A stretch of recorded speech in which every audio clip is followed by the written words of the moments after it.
Hello दोस्तों, हमारे channel में आपका स्वागत है। तो आज हम बात कर रहे हैं उत्तराखंड प्राथमिक शिक्षक भर्ती की। और शायद ही कोई ऐसी भर्ती होती है उत्तराखंड में जो अभी तक विवाद में ना आई हो या जिस पर कोर्ट केस ना हुआ हो। ठीक है। तो हर तरह की जितनी भी भर्तियां हैं ना, एक प्रथा बन गई है उत्तराखंड की कि बिना किसी तरह की बाधा के ये पूरी हो जाए। तो यही हो रहा है अब। देखा जाए तो उत्तराखंड की प्राथमिक शिक्षक भर्ती में कि एनआईओएस को मान्यता मिलने के ऊपर बीएड वालों का थोड़ा सा रोष आ रहा है, और वो हाई कोर्ट में केस दायर करने की, याचिका दायर करने की यानी मांग कर रहे हैं, या वो बोल रहे हैं। ठीक है। तो इसके बारे में पूरी की पूरी बात करेंगे कि क्या हो रहा है और ये किस बात पे वो कह रहे हैं कि हम याचिका दायर करेंगे, उसके ऊपर भी बात करेंगे। ठीक है ना। तो चलिए स्टार्ट करते हैं। तो देखिए, जैसा कि आप देख सकते हो कि ये है मान्यता प्रकरण की। अगर हम बात करें कि बीएड में शिक्षक भर्ती में मान्यता की बात हो रही है कि 18 महीने का डीएलएड जो है वो कैसे मान्य होगा। एनसीटीई से मान्यता मिल चुकी है, वो बात ठीक है एनआईओएस को।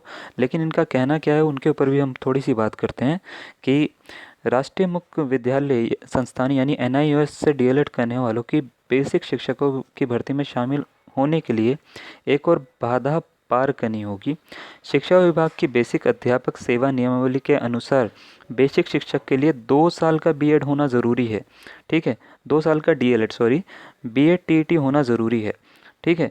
और एनआईओएस का जो डीएलएड है वो 18 महीने का ही होता है।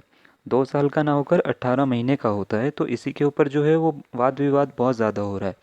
तो लिहाजा एनआईओएस डीएलएड को शिक्षक भर्ती में अगर पात्र बनाना है तो उसके लिए नियमों का यानी नियमावली में थोड़ा सा संशोधन करना ज़रूरी है, ये सरकार का कहना है। ठीक है। और अ, इसके लिए सरकार को जो है दोबारा से आदेश बनाने पड़ेंगे।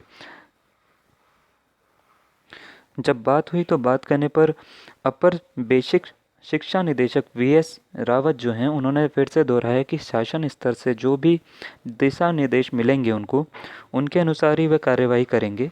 और एनआईओएस डीएलएड को शिक्षा विभाग के लिए एक गर्म दूध जैसा बन गया है, जो कि ना उबलते बन रहा है ना ही निगलते बन रहा है। दरअसल बिहार कोर्ट ने जो है हाई कोर्ट के आदेश के अनुसार जो एनआईओएस डीएलएड है वो एनसीटीई में जो है वो शामिल कर लिया गया था, और ये डिप्लोमा जो है वो देश भर में मान्य हो गया। तो इसी के साथ ही ये प्राथमिक शिक्षक भर्ती उत्तराखंड में जो चल रही है उसके लिए भी मान्य हो गया। और इससे क्या हुआ कि बीएड वाले में जो है अब रोष आने लग गया है। कुछ जो अभ्यर्थी हैं वो ये कह रहे हैं कि हम इसके ऊपर जो है हाई कोर्ट में केस दायर करेंगे। और इसके ऊपर जो है बीएड टीईटी प्रशिक्षित महासंघ के मीडिया प्रभारी अरविंद राणा ने कहा है कि हाईकोर्ट में इस पूरे मामले के में केस दायर करने की तैयारी शुरू कर दी गई है। अधिवक्ताओं को दस्तावेज दिए जा रहे हैं। केंद्रीय शिक्षा मंत्री जो जो कि अभी क्या हैं, हमारे निशंक जी हैं, के कार्यालय को रविवार को ज्ञापन दिया गया है, और सोमवार को शिक्षा सचिव से इस विषय में वार्तालाप की जाएगी। शिक्षा सचिव ने जो कहा है वो ये कहा है कि ये विषय संज्ञान में आया है, इस बारे में अधिकारियों से जानकारी ली जा रही है।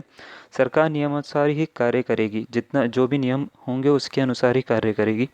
तो इसमें दिक्कत ये हो रही है कि एनआईओएस वाले कह रहे हैं कि अब तो ये मान्य हो गया तो हम भरते हैं, है ना। जो कि सरकार ने कहा है, उन्होंने अपनी मर्जी से नहीं कहा है ये बात कि ये मान्य हो गया है। सरकार ने कहा है, एनसीटीई ने कहा है कि ये मान्यता दिल मिल गई है। उस बेसिस पे उन्होंने कहा है कि हम भर लेते हैं, है ना। अगर उनको ना बोला जाता तो वो बिल्कुल नहीं करते ना। और उसके बाद ही इन्होंने अब ये कह रहे हैं कि 2 साल का बीएड होता है, आपने 18 महीने का कर रखा है, तो अब तो संशोधन की ज़रूरत है। तो शिक्षा सचिव खुद ही कह रहे हैं कि अभी इसमें जो है हम पहले सोचेंगे, उसके बाद में नियमावली बनाएंगे, संशोधन करेंगे, उसके बाद हम इसके ऊपर देखेंगे कि क्या कर सकते हैं। तो ये देखा जाए तो खुद ही क्लियर नहीं है। वो मैं हर बार बोलता हूँ कि ये खुद ही क्लियर नहीं है, और ये इसमें जो है नुकसान कर रहे हैं उन लोगों का जो एक्चुअली में पात्र हैं जॉब लेने के, है ना।